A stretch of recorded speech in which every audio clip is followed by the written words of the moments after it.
Hi everyone, my name is Alex, and today in the series of Community Management 101, we're talking about social norming. What is it actually, and what do we do with it, and how can we influence it, and what power does it have in community management? First of all, a quick reminder from our first presentation about what is a community. If you haven't seen it, there's a link in the top corner now. But the four key components, the four characteristics of a group of people coming together in a common place, having social norms of how to interact, and then having a sense of belonging to that community. So this particular presentation and how we use it in community management is about the social norms aspect of that definition. So what actually are social norms? It's a sociological term that is defined as it's a part of the social structure and are stable, enduring patterns that exist within a social group that shape the behavior of its members. And as you can see, as a community manager, we have an opportunity here to help shape that behavior by helping establishing and fostering these social norms that then become patterns within the group that then reinforce the behavior as the community grows. So what does it actually define? What does it influence? What do social norms influence within a community? First of all, it defines the community style and tone of interactions, the way people speak to each other, how they interact with each other, the meme culture, all of the in-jokes that come around, all of these are classed as social norms.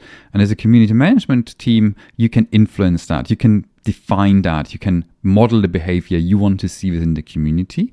You can also reinforce the positive interactions and help bring about more of them. And we can manage the negative ones and the interactions that we don't want to see to moderate and manage the behaviors that are not welcome in the community. All of that together then defines the way that the community interacts with one another. Social norms also create expectations. Expectations in the way we interact with people, we interact with the community, what the community can expect from us, what kind of content they expect from us. So a concrete example would be fairly early on in the development cycle in the community formation. We are being very transparent, we're including them a lot into our conversations, we're giving them updates all the time, and that then becomes the expectations because we're establishing the social norm that the interaction that they get from our side is very hyper transparent with regular updates and a very down-to-earth approach of like, this is what we're doing, this is what the feedback we've seen. And if later on we end up changing that or not delivering on these expectations, that will create animosity, that will create negativity and potentially even toxicity within the community. Those expectations that are being created are really critical, and they establish themselves very early on. From the very onset of building out a community, it is critical that we're clear of what social norms we want to establish and what expectations we want to establish, that we are able to follow through with them consistently throughout the life cycle of the brand and the game. Because if we don't, then we actually create unnecessary negativity simply by our behavioral change that then is reflected in the community and responded to by the community because of these social norms that we have established. The next point is it influences how to grow a community and how new members are initiated. The way social norms work is that if it is a community that is very welcoming to new members, it has an onboarding process, it has a very clear guiding line, that this is a much more easier way for a new person to be initiated into the community and understand the in-jokes, understand the social norms, understand the kind of interactions that are taking place in a Discord, for example. And then it's also a question of how do we grow. It's particularly the word of mouth aspect of this is quite critical here. If it's much acceptable to invite new members into this community, or if it's a very closed off group, or if there is elitism and all of these aspects that influence of how we grow a community. And social norms are critical to that. Social norms establish the standard of how to recruit new members, how to invite new members, how to get new members, and also then of how to initiate them within the community. How easy is it to join a community and feel that sense of belonging? Does it take a long time? Is it overwhelming in the beginning, or is it quite easy and welcoming? So all of these aspects of social norms that community management can help to make easier and to facilitate. And last but not least, it creates a sense of identity. All of the social norms combined create that sense of identity and sense of belonging that, yes, I'm initiated in this community, I belong to this, I'm having a great time here, and I am a player of this game, or I'm ambassador of this brand, or I really enjoy doing whatever this community is doing. So all of that together then combines a sense of like, yes, this is part of me, this is part of my identity, and I am part of this community. So how do we in community management do all of that with these social norms establishment? Well, we define them in code of conduct, for example. We influence and we shape the behaviors. We structure and reinforce the good one. And we enforce our rules.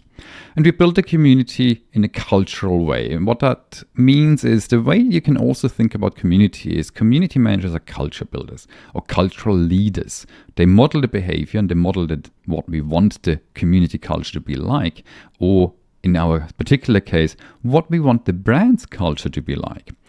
What is the brand strategy? What is the brand vision? What is the brand tone of voice? What is the brand overall identity? It's the community manager who actually builds the culture of all of that with the players or with the user, if you want to put it in a more broad sense. And ultimately, the foundation of how we go about shaping and influencing those social norms, it's the community strategy and the community vision, which there is an earlier presentation that is now available in the corner up top right. Woohoo! But it's very much based on the vision, because what we want to achieve and what we want the community to be like in the long run very much defines our culture. It very much defines what we're doing today with our social norms in order to achieve that vision in the long run. There's a few key aspects to success, to successfully establish social norms, to successfully build social norms and to manifest them within a community. The key aspects are the community strategy and vision, as I mentioned in the previous slide. Without this, it is really hard to establish these social norms and be consistent with them, because you don't have that guiding piece of paper and that guiding idea of what it is that we're looking to achieve. And it also can lead to confusion, or if multiple people work on the same community and they interpret it differently or don't understand it, that it actually establishes two different norms based on the individual. So the overall vision, the overall strategy that needs to be thoroughly understood is quite critical for success to actually establish these social norms across the community consistently. The second one is in clarity internally and externally. On the internal side, the studio needs to understand this vision, this strategy, and why we're doing things the way we're doing things just as much as the player on the external side. I put in brackets here the code of conduct, which is probably the most foundational shaping document for a community culture that you can publish. On the internal side, especially when it comes to other members of the non-community group also being present within the community, either as observers or actually engaging as well, that is happening, that exists. And even though I generally recommend about not going to read on Reddit, but you can't stop people, is they too need to understand of why we're doing things and how we're doing things. And if they are officially and publicly identifiable as members of the studio, they need to understand this vision and strategy just as much, because they are part of shaping the culture and shaping these social norms as much as community management is.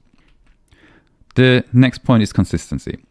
Over time, being consistent, especially when it comes to creating expectations. These social norms can create quite stark expectations, and it needs to be consistent. The consistency about everything following the same pattern is critical to establishing them as a social norm within the community.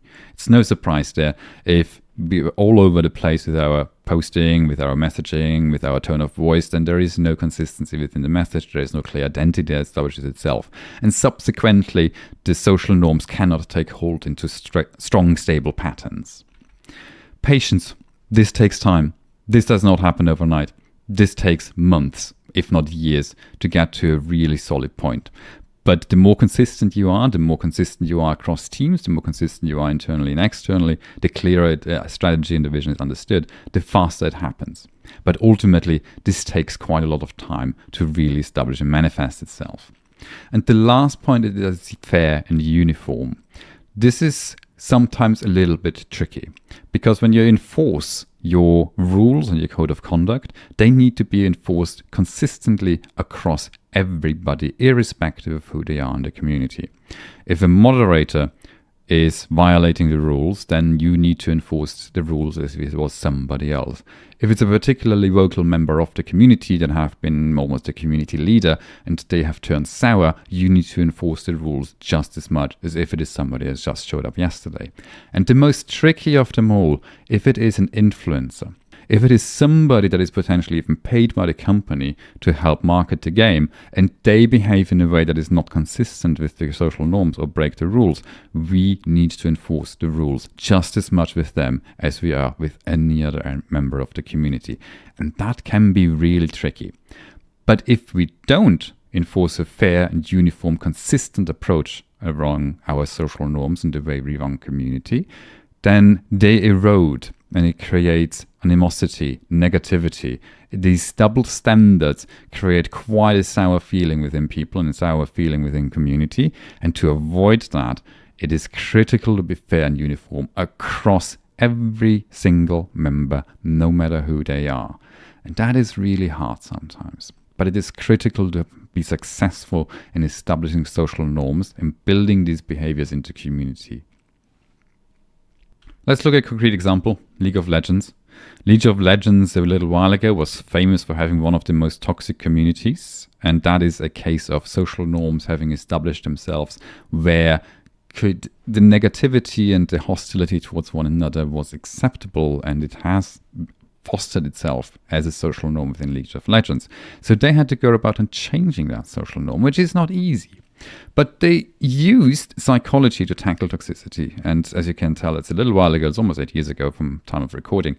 But they tackled it by introducing a few things to help manage the toxicity and the negativity within the player base.